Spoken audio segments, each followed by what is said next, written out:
आमिर खान की बेटी इरा खान की शादी की रस्म का आगाज आलीशान तरीके से सजाया गया है घर। बॉलीवुड अदाकार आमिर खान की बेटी इरा खान अपने बॉयफ्रेंड नुपुर शेखर के साथ 3 जनवरी 2024 को शादी करने वाली हैं। गुज़िश्ता साल सितंबर में उनकी मंगनी हुई थी। मुबैना तौर पर दोनों महाराष्ट्रियन अंदाज में शादी करने वाले हैं। इस दरमियान आमिर खान और उनकी साबिका अहलिया रीता दत्ता का घर सज चुका है। बेटी की शादी के लिए दोनों का घर लाइटों से रोशन हो गया है। इरा खान और नुपुर शेखर की शादी से पहले की रस्मात शुरू हो गई है। उनकी रिवायती महाराष्ट्रियन कैलवान तकरीब हो चुकी है और बाकी रस्मात भी शुरू हो रही है। इरा खान ने अपने सोशल मीडिया हैंडल पर जो तस्वीर शेयर की है उनमें नई दुल्हन की चमक साफ नजर आ रही है। इस दौरान हमें इरा खान की वालिदा और आमिर खान की पहली बीवी रीता दत्ता के घर की एक शानदार झलक देखने को मिली है, जो बेटी की शादी से पहले पूरी तरह से सजा हुआ है। एक वीडियो में कैमरे के पीछे मौजूद इरा खान को ये कहते हुए सुना गया है कि भगवान एक महाराष्ट्रियन से शादी करो और कैलवन ले आओ, ये कितना दिलचस्प है।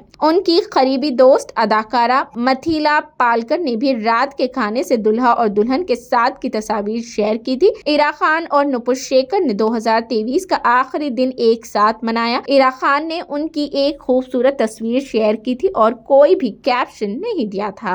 हाल ही में खबरें आई थी कि इरा खान और नुपुर शेखर मुंबई में एक ग्रैंड वेडिंग रिसेप्शन का भी इनाक़ाद करेंगे। रिपोर्ट के मुताबिक इरा खान और नुपुर शेखर अपनी शादी के बाद मुंबई में एक शानदार रिसेप्शन देंगे। मुबैना तौर पर रिसेप्शन 10 जनवरी के बाद होगा। मुबैना तौर पर शादी के रिसेप्शन के लिए बॉलीवुड की कई बड़ी हस्तियों को मदऊ किया गया है। ऐसी खबरें हैं कि आमिर खान के दोस्त सलमान खान, जूही चावला, फातिमा सना शेख, सानिया मल्होत्रा, ऋतिक रोशन, शाहरुख खान, करीना कपूर खान जैसे मेहमान रिसेप्शन में शामिल हो सकते हैं।